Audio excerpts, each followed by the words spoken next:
Bam, bam.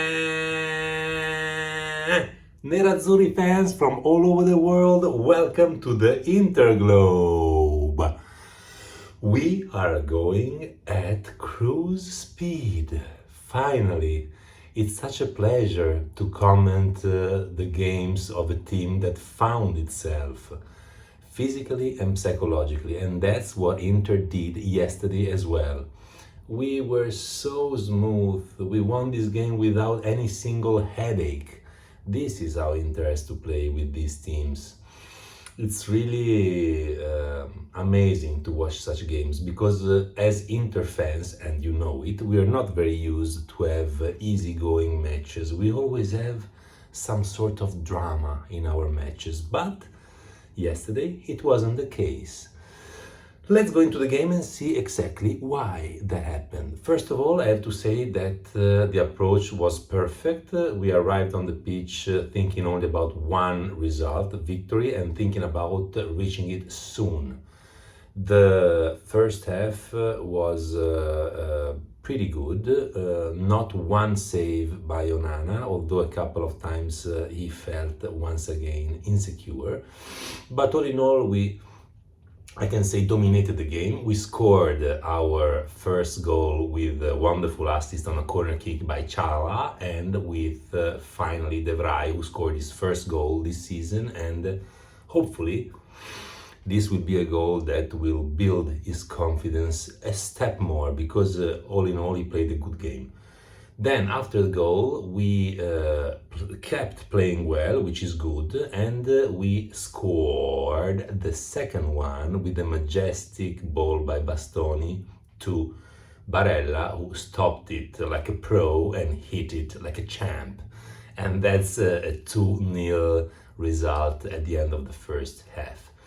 Then we came into the second half to put the game to sleep, and it took us quite a bit, quite too much. If I have to criticize Inter yesterday to find the dark spot in yesterday's performance, it's definitely the fact that we didn't kill the game soon enough to have the luxury to have some substitutions earlier on. But, we scored our 3-0, and then we let Sampdoria play a little bit in the last 20 minutes, and we made our substitutions. And I think it was a very solid, probably the most solid game we played since the beginning of the season, in terms of not letting to the opponents any chance to revamp the game. Let's go to the players. Onana, I give him only 6 because he did make a couple of good saves at the end, one with his foot and one with his hand. But when he comes out of the goal, there's something wrong, One time he came out with a header instead of taking the ball with his hands. Another time he hesitated. Another time we had that ball bouncing on the Sampdoria player and going out. I mean, it doesn't give the impression of being the dominator of the penalty box when it comes to come out and get a high ball. So he has to get better at this. So, the mix between these two saves and this insecurity bring us to a 6.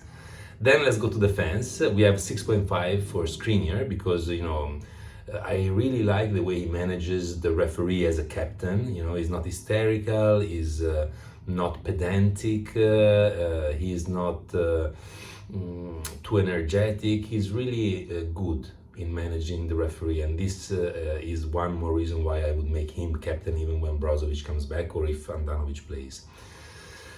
He also had a couple of nice plays in defense. I give him 6.5 and not 7 because he missed a goal that was basically done at 1 meter from the goal with nobody around him on a corner kick. So that's not good, and that's why it's not a 7, it's a 6.5 for Skriniar. De Vrij is a 7 because he scored a great goal and he played well throughout the game. Probably thanks to the confidence he gained with this goal, but still, it's a 7 for De Vrij, and I'm very happy to give him 7, really. I want Stefan to go back to being the best defender in Serie A, and he can, because he's still young. And then we have our Bastoni. 7 minus 7 because he made a great game once again. He made that great pass to Barella assist for the second goal. But the reason why I give him this minus to Bastoni is because of the yellow card that he could have avoided. But all in all, great game. Dumfries 6.5, physically as always explosive, but not as incisive and determinant as I hope and as we hope and as we know that he can be. So that's why 6.5 for Dumfries, 7 plus for Barella. Oh my God, Barella is amazing. What a goal he scored. The movements, the way that he goes into the spaces, and it's an intelligence that's really unique. And if you put it together with his 4 lungs, then it's an amazing player. And even Stankovic yesterday after the game underlined how Barella is a great player, and this I think is the best compliment that Barella could have taken from Deki. And so we have our 7 plus for Barella and 7.5 for Chala, even more than Barella, because really Çalhanoğlu is incredible. He's now even consistent. The only sin he committed so far, not being consistent, especially when he was in Milan, but now he's so freaking consistent. He's so immense when he closes the plays of the opponents with this energy, and then the elegance with which he starts the new plays, with which he builds up the plays, is astonishing, really. Çalhanoğlu is astonishing. Not much to add. 7.5 just as Mkhitaryan. And Mkhitaryan in a way is surprising because he started off very badly at Inter, but little by little he's gaining space in the team and gaining confidence and even playing better, because he was very imprecise, as we underlined in the previous games. But now little by little he's refining his passes, his touches, his movements, and he's really a precious player. In the first half, he didn't see Demarco free in the area and he went to shoot, but he didn't see him, so it's not completely his fault. Then another time he gives the ball to Demarco instead of shooting himself. So, a couple of choices that were questionable, but very good when it comes to pressing the opponents, very good when it comes to covering Barella who goes up. This is also something amazing, Mkhitaryan is like a barrier when Barella goes up, and he's really effective in what he does. So he also played 90 minutes, which is good. And I think that if I have to choose one player out of the 3 that I gave 7.5 to, I would choose him as the MVP, because the others are habitually good, the other 7.5 that I gave, but he's unique. And yesterday was a very important performance, so 7.5. 6.5 for Demarco. He's also doing very well, so well that Inzaghi didn't have the confidence to put Gosens on the pitch. He's adding now also stamina and endurance to his already refined passes and movements, and this is something pretty big for Demarco. He's becoming one of the best wings in Serie A, honestly. 6.5. Lautaro is has not convinced me. I bet some money on him shooting on goal at least twice yesterday, which honestly seemed to be something feasible. Yet he managed to shoot to the goal only once, and it was a very weak shot in the second half. He was not very good sometimes in closing the plays. I remember one Demarco cross and he arrived, but not with the right timing. So yesterday I have to give a 5.5 to Lautaro. I think he's also a bit tired. I wouldn't use him against Bayern because he's already with a yellow card. And so I think just that it's physiological that he has one game in which he's not as amazing as usual lately. 5.5 also to Dzeko, because again I think he's really tired and so he didn't play up to his standards, and he did have a great shot in the second half, but not much more than this. And again I think it's physiological. I'm not blaming him, but yesterday Dzeko 5.5.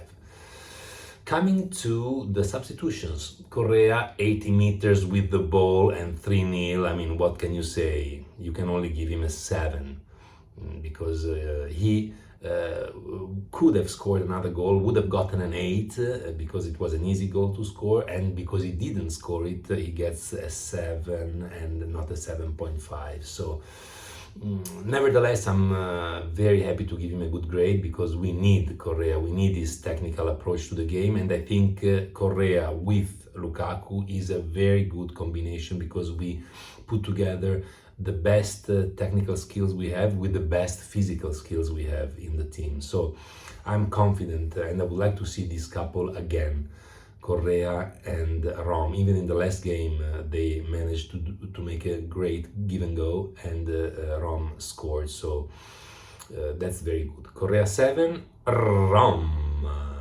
Big Rom, he played not super well. He did create space for Correa when he scored, but you know, he can do much more than this. I will give him a 6 as a way to encourage him, although it would be probably a 5.5, his right grade, but let's keep it at 6. Then we have Acerbi and Bellanova, who are not easy to judge because they played really little, and then Inzaghi, the third 7.5 of the game. Why? First of all, because he decided not to make any turnover. It's very simple. If we don't win every game between now and the end of the season before the World Cup, we're going to start in January with basically at least 10 points to recuperate, and that's too much, honestly. So knowing this, knowing that we can't make any more mistakes, he put on the field the best team possible. And which is not something to take for granted, you know, because he could have used other players instead. No. So this is a very strong point in his favor because he gave a message to the team by doing so. I think also the substitutions were perfect. He substituted the forwards after 1 hour, Bastoni because he had a yellow card, and then in the end a couple of more substitutions, but he was very good. And as I say, you know, it's a game in which we never had even an ounce of fear not to bring it home, and this is also something that we have to give credit to Inzaghi for. That's basically it. I am very happy about this game and I'm looking forward to Munich and the Champions League. We'll talk about that soon. In the meantime, please, if you enjoyed this video, punch the like button. It's very important for me, and subscribe. Also, I would love to hear what you think about the players, about my judgments, about my report, because it could really help me to be better at making these videos. So thank you so much again for watching and see you soon. Forza Magica Inter!